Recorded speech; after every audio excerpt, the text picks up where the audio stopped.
My name is Jorik Sumundong, 18 years old. COVID-19 management. Understanding coronavirus COVID-19. What is COVID-19 and how is it transmitted?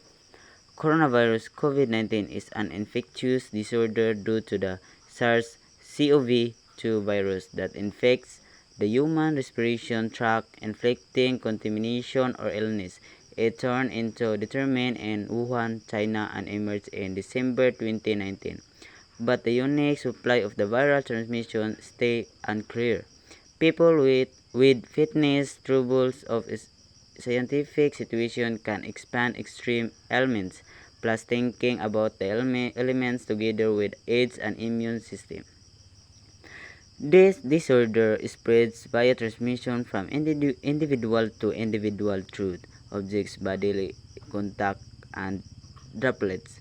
It can expand throughout our frame, getting into our eyes, nose, or mouth via the medium of interaction, together with sneezing, coughing, talking, breathing, or touching undesirable surface and touch with inflamed individual. The occasion had ended in a deadly disease dispensing the state virus throughout the globe. That's why the pandemic takes place, because the contagious disorder covers massive geographical regions worldwide. Step 1. We must remain composed at all times.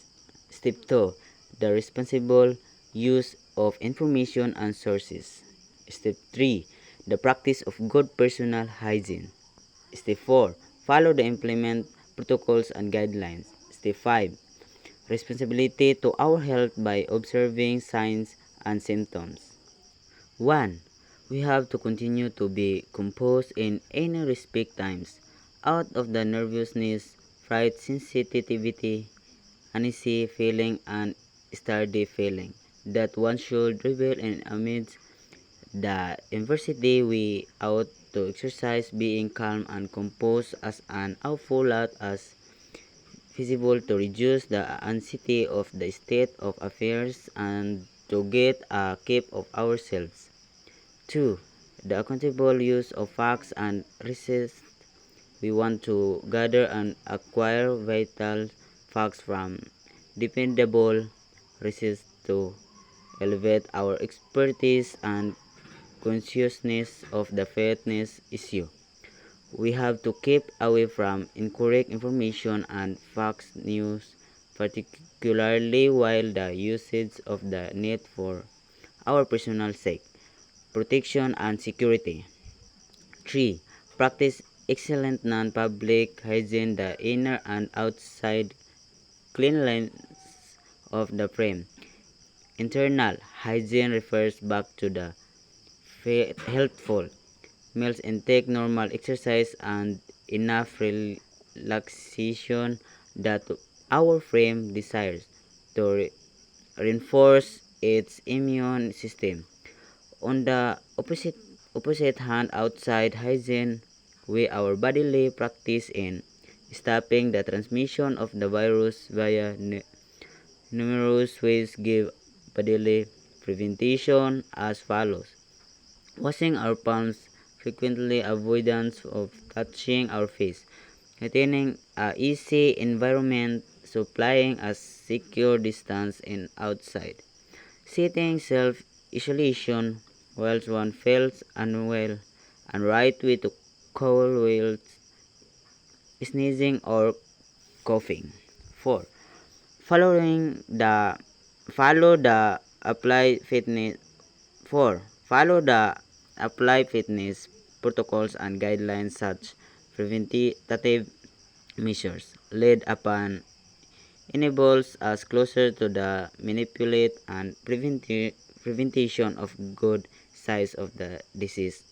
Our participation and compliance with those implementation may even gain us to set a healthful and secure state.